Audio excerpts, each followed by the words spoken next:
એને પોતાના દેહને ત્યજી દીધો. ગણો નહીં ઘણો માર પડ્યો. શિવના ત્રીજા નેત્રની અંદરથી ક્રોધ વરસ્યો.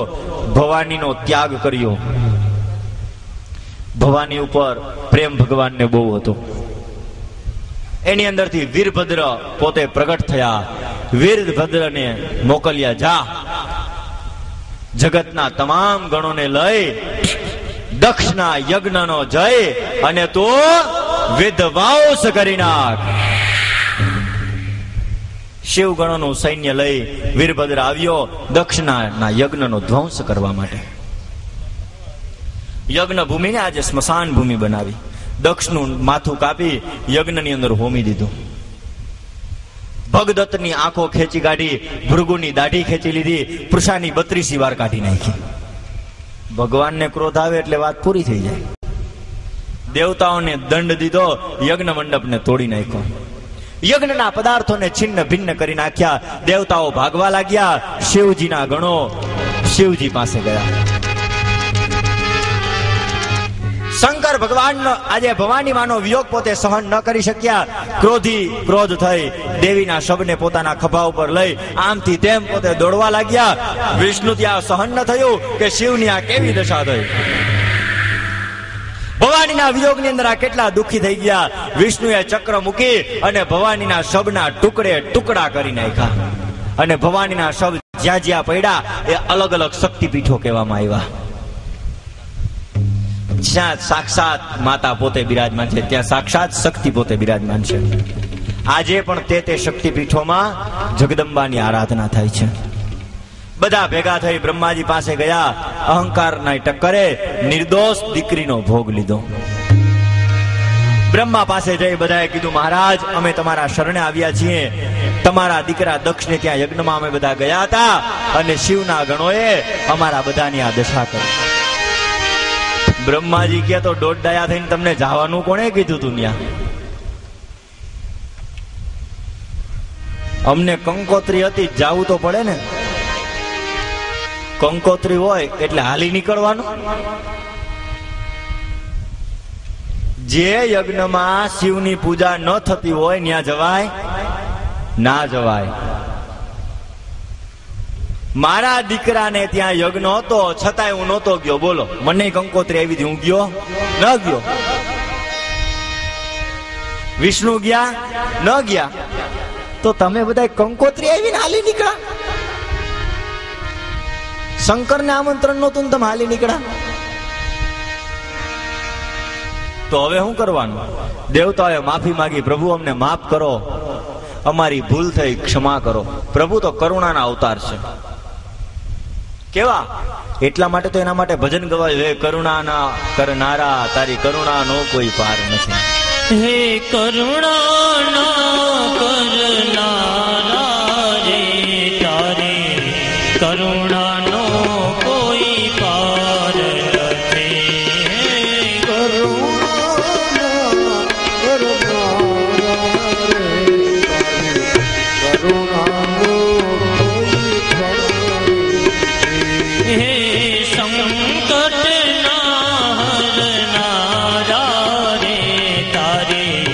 કરુણાનો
પોતે કૈલાસની અંદર જઈ શિવજી મહારાજ આગળ પોતે માફી માગે છે.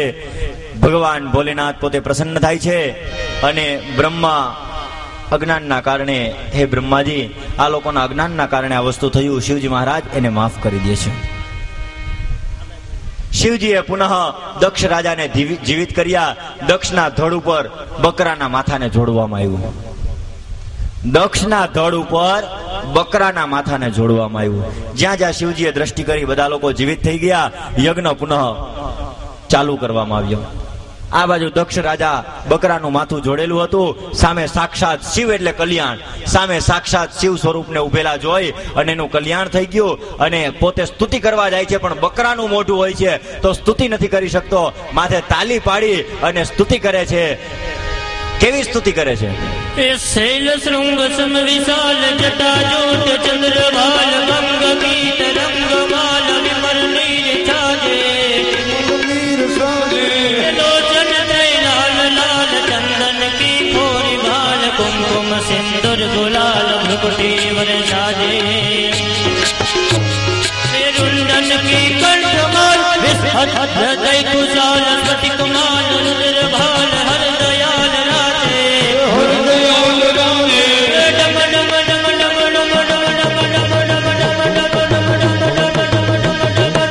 डम डम रुबाज नाद वेद सरस साल शंकर महाराज आज तांडव नाचे भोले महाराज आज तांडव नाचे शंकर महाराज आज तांडव नाचे भोले महाराज आज तांडव नाचे એવા શંકર મહારાજની પોતે સ્તુતિ કરી અને 3 શ્લોકની અંદર સ્તુતિ કરી અને પોતે એનું કલ્યાણ કર્યું.